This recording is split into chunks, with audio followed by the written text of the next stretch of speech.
Hello everyone, welcome to my channel. আমার নাম নরিনা, আর আজকে আমি আমার গার্ডেন তোমাদের সাথে শেয়ার করব। প্রায় শীতকাল আসার আগে আগে আমার গার্ডেনে এরকম কিছু কিছু গাঁদা ফুলের গাছ যেখানে সেখানে হয়ে যায়, তাই আমাকে আর এক্সট্রা করে গাঁদা ফুল কিনতে হয় না বাজার থেকে। যে গাছগুলো আমার কাছে ছিল ওগুলো থেকে আমি ছোট ছোট করে কেটে অনেক লাগিয়েছি। আজকে আবারও তোমাদের দেখানোর জন্য আমি 3-4টা কেটে নিয়ে কিভাবে লাগাবো সেটা দেখাবো।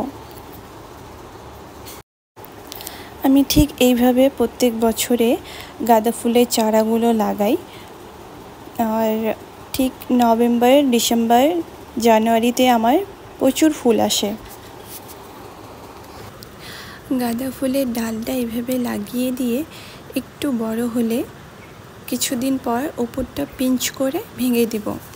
তাহলে হবে কি, এর মধ্যে ডাল প্রচুর আসবে, আর শুধু লম্বা হবে না, অনেক প্রচুর ডাল আসবে আর ফুলও অনেক আসবে, দেখতে অনেক ভালো লাগবে। সব ডালগুলো এভাবে আমি লাগিয়ে দিব। আমি আগের থেকে অনেক লাগিয়ে রেখেছি, তোমাদের দেখানোর জন্য আবার লাগালাম। আর কিছুদিন পরে গাছগুলোর মাথাগুলো হালকা করে ভেঙে দেব।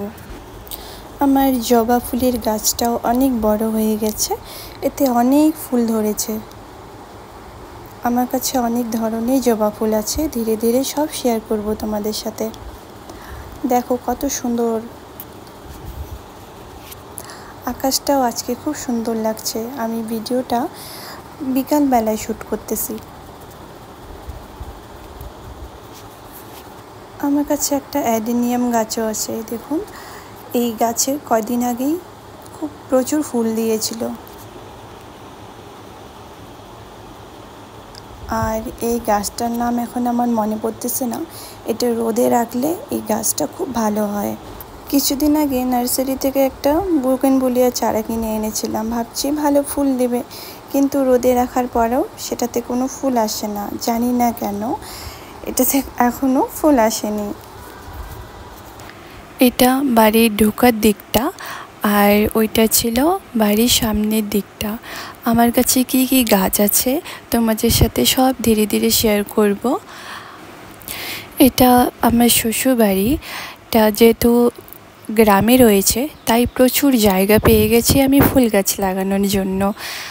আর আমি ভবিষ্যতে কি কি গাছ লাগাবো আর কি কি গাছ রয়েছে তোমাদের সাথে সবগুলোই শেয়ার করব। দেখা হচ্ছে নেক্সট ভিডিওতে।